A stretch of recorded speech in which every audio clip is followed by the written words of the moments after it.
আসসালামু আলাইকুম সুধী দর্শক, ভালো ভিডিও দর্শকেরা কেমন আছেন? আশা করি সবাই ভালো আছেন। আর দর্শক যারা নতুন ভালো ভিডিওতে জয়েন করেছেন তাদেরকে অনুরোধ থাকবে অবশ্যই আমাদের এই চ্যানেলটি সাবস্ক্রাইব করবেন, কেননা এই ধরনের চমৎকার ইনফরমেটিভ ভিডিও পেতে হলে চ্যানেলটিতে সাবস্ক্রাইব করলে অটোমেটিক্যালি আপনাদের কাছে নোটিফিকেশনগুলো চলে যাবে। দর্শক, আমরা প্রতিনিয়ত আপনাদের উদ্দেশ্যে যে ধরনের নতুন নতুন চমৎকার ভিডিওগুলো উপস্থাপন করেছি তারই ধারাবাহিকতা আজকে কিন্তু আপনাদেরকে একটা স্পেশাল ভিডিও উপহার দিতে যাচ্ছি। দেখতেই পাচ্ছেন আমার সামনে XM18 ডাবল সার্কিট যে কন্ট্রোলারটি রয়েছে তার ফুল সেটআপটি কিন্তু রয়েছে। এই সেটআপটি কিভাবে আপনাদের জন্য কাজ করবে, আপনারা কিভাবে এটি সংযোগ দেবেন, কিভাবে এটি সেটিং করবেন, পুরো ভিডিওটি জুড়ে আমরা সেটা বর্ণনা করার চেষ্টা করব। তাই শুরু থেকে শেষ পর্যন্ত ভিডিওটি না টেনে দেখার চেষ্টা করবেন। আপনারা নিজেরাই কিন্তু আজকের ভিডিওর পরে এটির মাস্টার হয়ে যাবেন, তখন আর আমাদের বিশেষ কোনো সহযোগিতা প্রয়োজন হবে না। আর হ্যাঁ, যারা এই ভিডিওটি একবার দেখে কোনোভাবে বুঝতে পারবেন না, অবশ্যই সাথে সাথে ফোনটি হাতে নিয়ে আমাদেরকে ফোন করার চেষ্টা করবেন না। অনুরোধ থাকবে অবশ্যই ভিডিওটি একাধিকবার দেখবার জন্য, কেননা আপনাদের সবগুলো প্রশ্নের উত্তর এই ভিডিওটির মধ্যেই আমরা আজকে দিয়ে দেওয়ার চেষ্টা করব। আমাদের উদ্দেশ্য কিন্তু আপনাদেরকে এক একজনকে মাস্টার হিসেবে তৈরি করা। তো চলুন দর্শক, কথা না বাড়িয়ে সরাসরি ভিডিওতে চলে যাই। আজকের ভিডিওটি কিন্তু স্পেশাল হচ্ছে, আবার বলে রাখছি, না টেনে শুরু থেকে শেষ পর্যন্ত দেখবেন। দর্শক, আপনারা দেখতে পাচ্ছেন এই মুহূর্তে কিন্তু সবকিছু সেটআপ অবস্থায় আছে। যে সেটআপটি আমাদের এই মুহূর্তে করা রয়েছে সেটিকে আমরা আপনাদের উদ্দেশ্যে কমপ্লিটলি তুলে ধরার চেষ্টা করছি আবার শুরু থেকে। তো দর্শক, আমরা প্রথমে কি কাজ করেছি এবং কি ব্যবহার করেছি সেই বিষয়গুলো আপনাদের উদ্দেশ্যে তুলে ধরার চেষ্টা করছি। দর্শক, আপনারা দেখতে পাচ্ছেন এখানে আমরা XM18 ডাবল সার্কিট একটি কন্ট্রোলার নিয়েছি। তার সাথে কিন্তু টেম্পারেচার এবং হিউমিডিটির জন্য দুটি সেন্সর একই সাথে কিন্তু ফ্রি দেয়া রয়েছে, যেটি আপনাকে আলাদা করে সংগ্রহ করার জন্য কোথাও যেতে হবে না। এটি চমৎকার একটি লুক্রেটিভ প্যাকেটের মধ্যে কিন্তু অত্যন্ত সুরক্ষিত অবস্থায় আপনার হাতে পৌঁছবে। এছাড়া আমরা কিন্তু একটি হিউমিডিফায়ার ব্যবহার করেছি। দেখতেই পাচ্ছেন অত্যন্ত চমৎকার একটি মেস মেকার রয়েছে। এটি আপনারা চাইলে প্লাস্টিক অথবা স্টিলের যে কোনো হিউমিডিফায়ার ব্যবহার করতে পারেন। এক্ষেত্রে আমরা আজকে এখন যেটি নিয়েছি সেটি কিন্তু আমরা একটি স্টিলের হিউমিডিফায়ার নিয়েছি, এবং এই হিউমিডিফায়ারটির সাথে কিন্তু একটি অ্যাডাপ্টার ফ্রি হিসেবেই দেওয়া থাকবে। তার সাথে প্রয়োজন হবে একটি মোটর। দর্শক, আপনারা যত ডিম ক্যাপাসিটির ইনকিউবেটর তৈরি করবেন সেটির উপরে ডিপেন্ড করে কিন্তু আমাদের কাছ থেকে আপনারা চাইলে পরামর্শ নিয়ে নিতে পারেন যে কত ওয়াটের মোটরটি আপনাদের জন্য ইফেক্টিভ হবে। তবে এখানে ব্যবহার করা হয়েছে একটি 14 ওয়াটের মোটর, এবং তার পাশাপাশি আমরা কিন্তু দুটি লিমিট সুইচ এখানে ব্যবহার করেছি। আমাদের এই লিমিট সুইচগুলো কিন্তু আপনাদেরকে অবশ্যই চমৎকারভাবে ব্যবহারের জন্য যে প্রসেসটি, সেই প্রসেসটি আপনাদেরকে আমরা ভিডিওর মধ্যে একটি একটি করে দেখিয়ে দিব। অতএব আপনারা খুব ভালো করে খেয়াল করবেন। এই লিমিট সুইচটির কিন্তু দুটি অংশ রয়েছে, একটি সামনের দিকে এবং একটি পেছনের দিকে। দেখতেই পাচ্ছেন উপরে যে বান্ডেল প্রসেসটি রয়েছে এখানে কিন্তু একটি চাকা রয়েছে। এই চাকার মাথাটি এই জন্য দেওয়া রয়েছে যাতে এখানে কোনো কিছু চাপ প্রয়োগ করলে এটি যেন বাঁকা না হয়ে যায় সহজে, এবং এখানে যখন আপনি একটুখানি চাপ পড়বে তখন কিন্তু এটি সুইচটিকে অন এবং অফ করবে। দর্শক দেখতে পাচ্ছেন অন এবং অফ করবে। এই পুরো প্রসেসটির মধ্যে দেখতে পাচ্ছেন পেছনের দিকে এবং সামনের দিকে আমরা কিন্তু দুটি তার লাগিয়েছি। মাঝখানের তারটি কিন্তু সব সময় ইনঅ্যাক্টিভ অবস্থায় থাকবে। এটি কিন্তু আপনাদেরকে সবচেয়ে বেশি গুরুত্বের সাথে রাখতে হবে। তো দর্শক, আমরা এখানে লিমিট সুইচের কানেকশনগুলোকে কিভাবে করেছি সেই পুরো প্রসেসটি আপনাদেরকে দেখানোর জন্য এই মুহূর্তে আমাদের কানেকশনটিকে অফ করে নিচ্ছি। তবে তার আগে আমরা একটু বলেছি, সেটি হচ্ছে যে আমাদের এখানে দুটি প্যানেল রয়েছে XM18 ডাবল সার্কিটে। সেটি হচ্ছে ওপরে এবং নিচের যে প্যানেলটি সেটি হচ্ছে সেট ভ্যালুর জন্য SV উল্লেখ করা হয়েছে। এখানে টেম্পারেচার এবং এখানে হিউমিডিটি কিন্তু সেট করা রয়েছে, অর্থাৎ এটি আমরা পরিবর্তন করতে পারবো। আর ওপরে পিভি অর্থাৎ প্রাইমারি ভ্যালু হিসেবে ইনকিউবেটরের ভেতরে আমরা যেখানে এই সেন্সর দুটিকে স্থাপন করব সেই সেন্সর দুটি কিন্তু আমাদেরকে যে সেন্স করবে, অর্থাৎ এটি হচ্ছে তাপমাত্রার সেন্সর, যেটি সরাসরি ইন্ডিকেট করছে আমাদের এই মুহূর্তে তাপমাত্রা কত রয়েছে, এবং এটি হচ্ছে আর্দ্রতার ইন্ডিকেটর, যেটি এই আর্দ্রতার সেন্সরটি যে পরিমাণ আর্দ্রতা বাইরে বাতাস থেকে সংগ্রহ করছে সেটি এখানে সরাসরি দেখাচ্ছে। তো দর্শক, আমরা প্রাথমিকভাবে আপনাদেরকে এই পুরো কানেকশনটি একটু বোঝানোর জন্য আমাদের কানেকশনটি খুলে নিচ্ছি।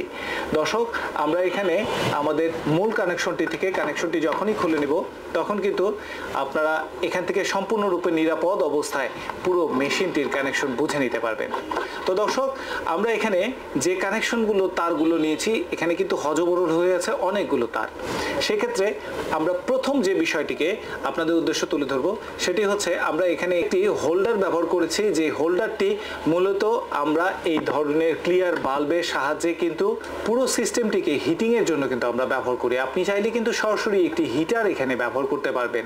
তো সেই ক্ষেত্রে আমরা এই বাল্বটিকে এখানে স্থাপন করব এবং দেখতেই পাচ্ছেন এর নিচের সংযোগটি আমরা কিভাবে দিয়েছি।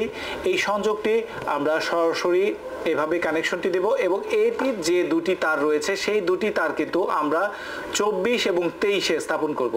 সবসময় খেয়াল রাখবেন 24 নম্বরে পজিটিভ তারটি দেবেন এবং 23 নম্বরে নেগেটিভ তারটি দেবেন। এটি কিন্তু হিটার 1। পাশেই হিটার 2 21 এবং 22-এর মধ্যে ঠিক একইভাবে 22 নম্বরে লাল তার এবং 21 নম্বরে কালো তার অর্থাৎ নেগেটিভের তারটিকে আমরা সংযোগ করে আরেকটি হিটার অথবা আরেকটি বাল্বের সংযোগ করতে পারি, যেটি ব্যাকআপ হিটার হিসেবে কাজ করবে। 20 নম্বরটি খালি থাকবে। 19 নম্বরে আমরা কিন্তু ওয়েট অর্থাৎ যে মিস্ট মেকারটি আমরা ব্যবহার করেছি এই মিস্ট মেকারের যে কানেকশনটি রয়েছে অর্থাৎ আমরা যে অ্যাডাপ্টারটি রয়েছে সেই অ্যাডাপ্টারটির থেকে একটি লাল তারকে আমরা 19 নম্বরে সংযোগ করব। বাকি যে কালো তারটি সেটিকে আমরা 15 নম্বরে সংযোগ করব। দর্শক, অনেকগুলো তার আমরা 15 নম্বরে সংযোগ করেছি। এই অনেকগুলো তার অর্থাৎ এখানে থাকা 18, 17 এবং 16 নম্বরের যে তারগুলোর ব্যাকআপ নেগেটিভ তারগুলো রয়েছে সবগুলো কিন্তু আমার সংযুক্ত হবে হচ্ছে 15 নম্বরে। অর্থাৎ 17 এবং 18 থেকে যে দুটি তার বেরিয়েছে এই দুটি তার কিন্তু সরাসরি আমাদের চলে গিয়েছে আমাদের এই লিমিট সুইচে। দেখতেই পাচ্ছেন লিমিট সুইচে, এবং লিমিট সুইচের কোন অংশটিতে তারটি আমরা সংযোজন করেছি আপনারা কিন্তু স্পষ্টভাবে দেখতে পাচ্ছেন। অর্থাৎ সুইচের মাথার দিকে যে সংযোগটি সেটি কিন্তু আমরা সরাসরি এখান থেকে যে তারটি সংযোগ করেছি সেটি কিন্তু নিয়ে গিয়েছি আমাদের মোটরে। এবং খেয়াল করবেন 17 থেকে একটি তার বেরিয়ে আমার লিমিট সুইচের এক প্রান্তে যুক্ত হয়েছে, অপর প্রান্ত থেকে বেরিয়ে কিন্তু এটি সরাসরি যুক্ত হয়েছে লেফটে। ঠিক একইভাবে 18 থেকে যে তারটি সেটি আরেকটি লিমিট সুইচে গিয়েছে এবং সেখান থেকে অপর প্রান্তে যুক্ত হয়ে সেটি কিন্তু সরাসরি বের হয়ে গিয়েছে রাইটে। ঠিক একইভাবে এই দুটি সংযোগকে আমরা দিয়েছি এবং মাঝখান থেকে আমাদের মোটরের যে নেগেটিভ তারটি রয়েছে সেটি কিন্তু সরাসরি 15 নম্বরের কমনে যুক্ত হয়েছে। ঠিক একইভাবে আমরা ইটি বা এক্সস্ট টেম্পারেচার বা আমরা কুলিং ফ্যান হিসেবে যেটা ব্যবহার করি সেই ফ্যানটি 16 নম্বরে পজিটিভ এবং 15 নম্বরে আমরা নেগেটিভ মাধ্যমে এই ফ্যানটিকে যুক্ত করেছি। এবং দর্শক 13 এবং 14 যে জায়গাটিতে আমরা সমস্ত তারগুলোর সোর্স তার অর্থাৎ কারেন্ট থেকে যে সরাসরি আমাদের টুপিন প্লাগটি চলে আসবে সেই টুপিন প্লাগের দুটি কানেকশনকে সরাসরি আমরা পজিটিভটিকে 13 নম্বরে এবং নেগেটিভটিকে 14 নম্বরে যুক্ত করেছি। এবং আমরা সব সময় খেয়াল করবেন এই প্লাগটিকে যখন কানেক্ট করব তখন কিন্তু আমাদের পুরো কানেকশনটি সচল হয়ে যাবে। দর্শক, এছাড়া আমাদের এখানে যে হিউমিডিটির সেন্সরটি রয়েছে সেই হিউমিডিটির সেন্সরটিকে কিন্তু আমরা যুক্ত করেছি 1, 2, 3 এই তিনটি টার্মিনালে। এবং 1, 2 এই দুটি টার্মিনালে আমরা যখন সংযোগ করব তখন কিন্তু আমরা এখানে কালার কোটেড কন্ডিশনটিকে চোখে সহজেই ধরতে পারবো। দেখুন +5 ভোল্ট দেওয়া আছে, সেটি প্রথম 1 নম্বরে যেটিতে আমাদের হিউমিডিটির লাল তারটি সংযুক্ত হয়েছে এবং মাঝখানে এইচ যে হিউমিডিটির সেন্সরের মূল তারটি সেটি কিন্তু যুক্ত হয়েছে 2 নম্বরে এবং কালো তারটি অর্থাৎ নেগেটিভটি যুক্ত হয়েছে 3-এর জিএনডি গ্রাউন্ডে। আর পাশাপাশি আমাদের যে টেম্পারেচারের সেন্সরটি রয়েছে সেই সেন্সরটির নেগেটিভ কিন্তু যুক্ত হয়েছে 4 নম্বরে এবং পজিটিভ যুক্ত হয়েছে লাল তারটি যুক্ত হয়েছে 5 নম্বরে। আমাদের পুরো কানেকশনটি শেষ। দর্শক, আমাদের এই পুরো ওয়্যারিং প্রসেসটি আপনি যদি দেখে থাকেন এখানে আপনার মনে প্রশ্ন আসতেই পারে যে তাহলে ভেতরে থাকা সার্কুলার ফ্যানগুলো আমি কোথায় সংযোগ করব। দর্শক দেখুন, এখানে আমাদের যে সার্কুলার ফ্যান হিসেবে আলাদা ফ্যানটি সেটিতে কিন্তু আমরা দুটি তার সরাসরি 1 এবং 2 অর্থাৎ 13 এবং 14 দর্শক, এই দুটি তারকে আমরা 13 এবং 14তে যুক্ত করেছি, যে জায়গাটিতে সরাসরি আমাদের ফেজ এবং নিউট্রাল যুক্ত হয়েছে। যতগুলো সার্কুলার ফ্যান আপনি ভেতরে ব্যবহার করবেন, ভেতরে থাকা গরমটিকে সমানভাবে সবগুলো ডিমের উপরে ছড়িয়ে দিতে, সেটি কিন্তু আপনারা সরাসরি মেইন লাইন থেকে সংযুক্ত করে দিবেন। এই তার দুটোর মাধ্যমে কিন্তু ফ্যানগুলো আগাগোড়া শুরু থেকে শেষ পর্যন্ত চলতে থাকবে। তো দর্শক, চলুন আমরা এবার ফুল সেটিংসটি একটু দেখে নেই, আমাদের এটি কিভাবে কাজ করে। তো দর্শক, আমরা এখন পুরো কানেকশনটি সংযোগ দিয়ে দেব। আমরা এখন কারেন্টে কিন্তু আমাদের মূল সংযোগটি দিয়ে দিয়েছি। দেখতেই পাচ্ছেন মাত্র 2 সেকেন্ডের ব্যবধানে আমরা পুরো সংযোগটি সম্পাদন হয়েছে এবং আমাদের টার্মিনালটি, বুঝতেই পারছেন যে প্রত্যেকটি জিনিস ঠিক রয়েছে। যদি সেন্সরে কখনো প্রবলেম থাকে তাহলে এখানে আপনার 3টি ডট চলে আসতে পারে অথবা এইচএইচ লেখা আসতে পারে। সেক্ষেত্রে অবশ্যই আপনি আপনার যে সেন্সরগুলো রয়েছে সেই সেন্সরগুলো চেক করে নেবেন। আর এখন দেখতেই পাচ্ছেন এখানে অ্যালার্ম বাতিটি জ্বলছে। এই অ্যালার্ম বাতিটি বন্ধ করতে হলে আপনি শুধুমাত্র 3 নম্বর বাটনে একটি চাপ দিলেই কিন্তু অ্যালার্মটি বন্ধ হয়ে যাবে। দর্শক, আমরা এখানে এই মুহূর্তে তাপমাত্রা দেখতে পাচ্ছি 37.7 রয়েছে। আমরা এই 37.7 তাপমাত্রা পরিবর্তন করার জন্য কি ব্যবহার করতে পারি এবং আর্দ্রতা পরিবর্তন করার জন্য কি ব্যবহার করতে পারি সেটা আমরা একটু শিখে নেব। কেননা কোয়েল, দেশি মুরগি, দেশি হাঁস, এই ধরনের যত হাঁসগুলো রয়েছে সাধারণভাবে তাদের জন্য প্রয়োজন হয় 37.7 ডিগ্রি টেম্পারেচার। তাই এটি এই অবস্থায় থাকবে। যদি আপনি রাজহাঁস কিংবা চীনা হাঁস ব্যবহার করতে চান সেক্ষেত্রে 38.2 টেম্পারেচার প্রয়োজন হয়। সেক্ষেত্রে তাপমাত্রাটিকে আমরা বাড়াতে হলে সেট বাটনে একটি চাপ দিলেই দেখতে পাবেন এখানে তাপমাত্রা বাড়ানোর জন্য অপশনটি চলে আসছে। এক্ষেত্রে প্লাস দিয়ে আমরা এটিকে বাড়িয়ে নিতে পারবো। 38.2 আমরা করে ওকে চাপ দিলেই আমাদের তাপমাত্রাটি সেট হয়ে যাবে। এবার চলে আসবে হিউমিডিটি সেট অপশন। এখানে বুঝতেই পারছেন ডাবল এইচ যখন আসছে অর্থাৎ এটি পরিবর্তন করার অপশন চলে আসছে। আমরা সব সময় যদি ম্যানুয়ালি আমরা এই মেশিনটিকে চালাই সেক্ষেত্রে আমাদের স্যাটার এবং হ্যাচার যদি একই হয়ে থাকে অবশ্যই তাপমাত্রার যেটি আপনি রাখবেন সেটি ফিক্স থাকবে এবং আর্দ্রতার ক্ষেত্রে 60 সব সময় রাখা প্রয়োজন। যদি আপনি স্যাটার আলাদা করেন এবং হ্যাচার আলাদা করেন সেক্ষেত্রে স্যাটারে আপনি 60% হিউমিডিটি রাখবেন এবং হ্যাচারে অবশ্যই হিউমিডিটি 75 রাখবেন।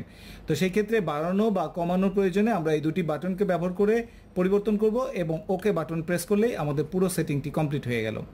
দর্শক, এখন যদি আমরা এখান থেকে আমাদের লিমিট সুইচটিকে পরিচালনা করতে চাই, এখানে আমরা আপ বাটনটি একটি চেপে ধরলে দেখতে পাচ্ছেন আপ বাটনটি চাপার সাথে সাথে আমাদের এখানে ইন্ডিকেটর আপটি জ্বলে উঠেছে এবং আমাদের মোটরটি কিন্তু ঘুরতে শুরু করেছে।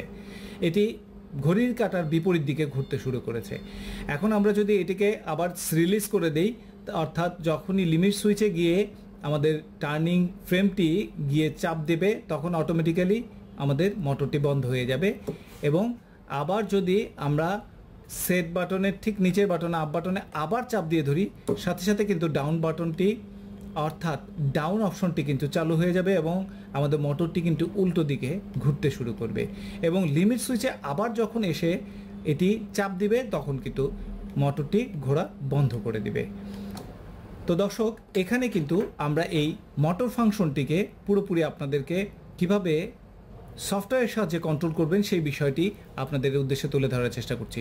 সেটির জন্য আমরা এই সেট বাটন এবং ডাউন বাটন অর্থাৎ 3 নম্বর বাটনটিকে একসাথে আমরা চেপে ধরলেই দেখতে পাচ্ছেন F1 ফাংশনটি চলে আসবে। দর্শক, এখানে F1-এ দেখতেই পাচ্ছেন 90 সেট করা রয়েছে, অর্থাৎ প্রতি 90 মিনিট পর পর কিন্তু অটোমেটিক্যালি আমাদের টার্নিং মোটরটি ঘুরতে থাকবে। আমরা যদি এটিকে 90 না রেখে বাড়াতে বা কমাতে চাই সেক্ষেত্রে আমরা এটি দিয়ে বাড়িয়ে ওকে বাটনে প্রেস করলে F2-তে চলে যাবে। দর্শক, F2, F3, F4, F5, F6 এগুলো আমাদের বিশেষ কোনো প্রয়োজন নেই। শুধুমাত্র F7-এ আসলে আমরা দেখতে পাবো আমাদের এই মোটরটি এই কন্ট্রোলারের সাহায্যে মোট কতবার ঘুরেছে তার সংখ্যা কিন্তু এখানে সরাসরি দেখাবে। আমরা এটি দেখেই বুঝতে পারবো আমাদের মোটরটি কতবার পর্যন্ত ঘূর্ণন করেছে। আমরা ওকে প্রেস করলেই আমাদের এটি কমপ্লিটলি সেটিং কমপ্লিট হয়ে যাবে। আর যদি আপনারা টেম্পারেচারের আপ ডাউন কিংবা আর্দ্রতার সর্বনিম্ন সর্বোচ্চ মাত্রা নির্ধারণ করতে চান সেক্ষেত্রে সেটের সাথে আপ বাটনটি একবার প্রেস করলে এখানে পি ফাংশন চলে আসবে। সেই ক্ষেত্রে আপনি চাইলে ম্যানুয়ালটি দেখে এই পুরো ফাংশনটি নিজে পরিবর্তন করে ফেলতে পারবেন। তো দর্শক, আমাদের ভিডিওটি কেমন লাগলো? যদি ইনফরমেটিভ মনে হয় অবশ্যই আমাদের ভিডিওটিতে আপনাদের একটি লাইক অবশ্যই চাইব।